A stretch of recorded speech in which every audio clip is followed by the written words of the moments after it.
তো চলুন আমরা দেখি এটা কিভাবে আমরা চেঞ্জ করতে পারি।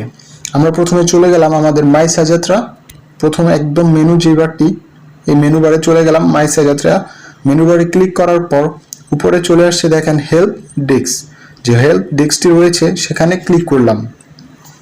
ক্লিক করার পর এখানে একটু সময় নিচ্ছে, এখানে আমাদের জন্য চলে আসছে welcome to mysejahtera help desk.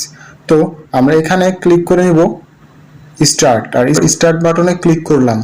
Click করার পর একটু কষ্ট করে নিচে চলে আসবেন। নিচে চলে আসার পর দেখবেন আপনার সিরিয়ালে এখানে অপশন রয়েছে এ বি সি ডি।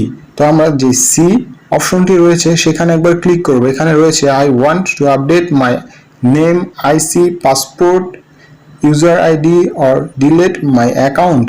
আমরা এই অপশনটি ক্লিক করব। এখানে হোম অ্যাড্রেস, আমাদের বাসার ঠিকানাটা আমরা চেঞ্জ করব। তো আমরা যেখানে এখন বর্তমানে আছি সেটা আমাদের তিনটি জিনিস আমাদের জানা প্রয়োজন। কি তিনটি জিনিস আমি কাজের মাধ্যমে আপনাদেরকে বলে দিব। আবার আমরা চলে যাব যে এফ অপশনটি রয়েছে, সেই এফ অপশনটি রয়েছে I want to change my home address. এখানে একবার ক্লিক করলাম।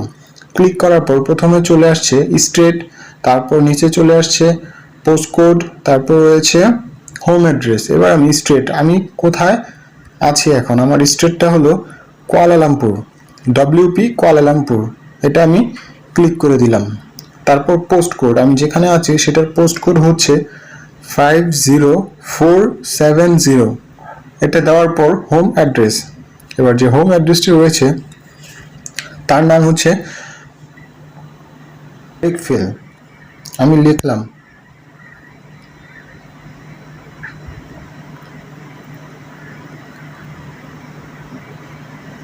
চলে আসছে ব্রেকফিল। এবার আমি ব্রেকফিল দিয়ে আমি এখানে নেক্সট দিয়ে দিব। নেক্সট দেওয়ার পর এখানে চলে আসছে আমার নাম্বারটা, আমার যে ফোন নাম্বারটা অলরেডি দেওয়া আছে তারা এখানে এটা দিয়ে দিয়েছে, শো করতেছে। তারপর নিচে চলে আসছে আমার যে পাসপোর্ট নাম্বারটা, সেটাও চলে আসছে এবং নিচে দুটো অপশন দিয়েছে ইন্টার ইমেল, কনফার্ম ইমেল।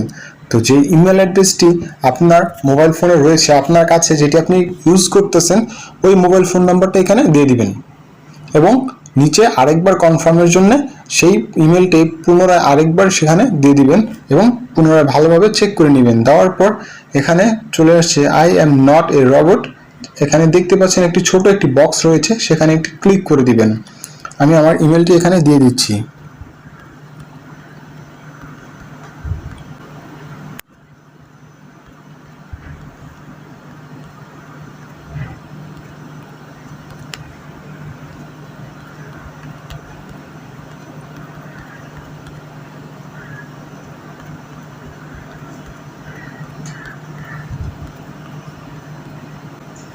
দেওয়ার পর টিক চিহ্নতে ক্লিক করে দিবেন এবং সাবমিট দিয়ে দিবেন।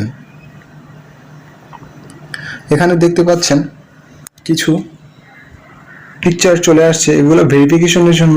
তারপর দেখবেন আপনার এখানে যে ভেরিফিকেশনের জন্য যে পিকচারে এখানে নাম দিয়ে থাকে তারা, সেই অনুযায়ী আপনি পিকচার সিলেক্ট করে এখানে ভেরিফাই করে নেবেন। যদি আপনি এটা মোবাইল ফোন দ্বারা করেন তাহলে ভেরিফাই আসবে, আর যদি কম্পিউটার মাধ্যমে করেন তাহলে বেশিরভাগই না আসার সম্ভাবনা থাকে। এখানে যে আমার কাছে তারা ভেরিফাই চাচ্ছে বোর্ডস, যে নৌকোগুলো রয়েছে সেই নৌকোর কয়টি পিক রয়েছে প্রত্যেকটা সিলেক্ট করে দিতে হবে আমাকে। তো আমি দেখতে পাচ্ছি এখানে তিনটি রয়েছে, আমি তিনটি পিকচারই সিলেক্ট করে এবং ভেরিফাই দিয়ে দিলাম।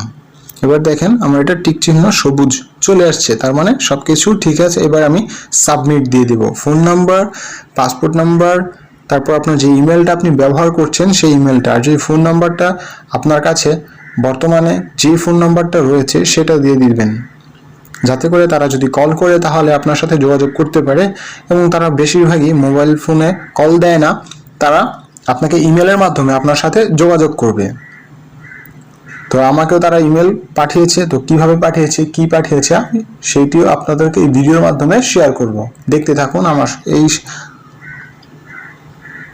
আমরা ক্লিক করে দিলাম সাবমিট। এখন দেখেন চলে আসছে thank you for visiting mysejahtera help desk.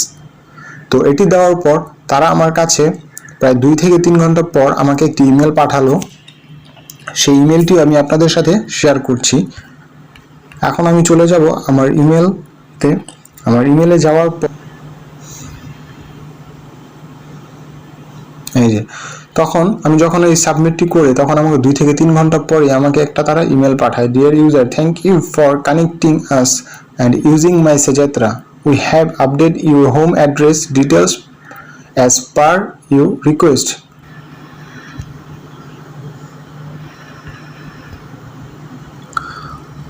তারপর এই ইমেলটি দেওয়ার পরে, প্রথম ইমেলটি আসার পরে তার 2 দিন পর তারা আমাকে আবার আরেকটি ইমেল পাঠায়।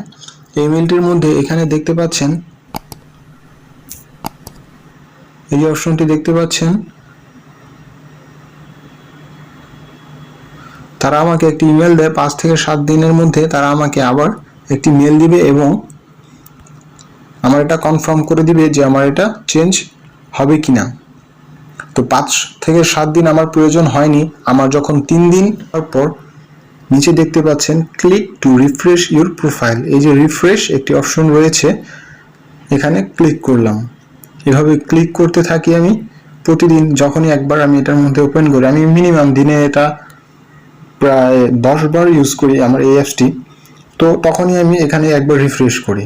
তারপর আমি দেখলাম আমার যখন 3 দিনের মাথায় আমার এটা স্টেটটা চেঞ্জ হয়ে WP কুয়ালালামপুর হয়ে গেছে। প্রথমে ছিল এটা শিলংগড়, এখন এটা WP কুয়ালালামপুর। আশা করি সকলে ভিডিওটি বুঝতে পেরেছেন। কারো যদি বুঝতে অসুবিধা হয় তাহলে অবশ্যই কমেন্ট বক্সে জানাবেন, চাইলে ইমেল করতে পারেন।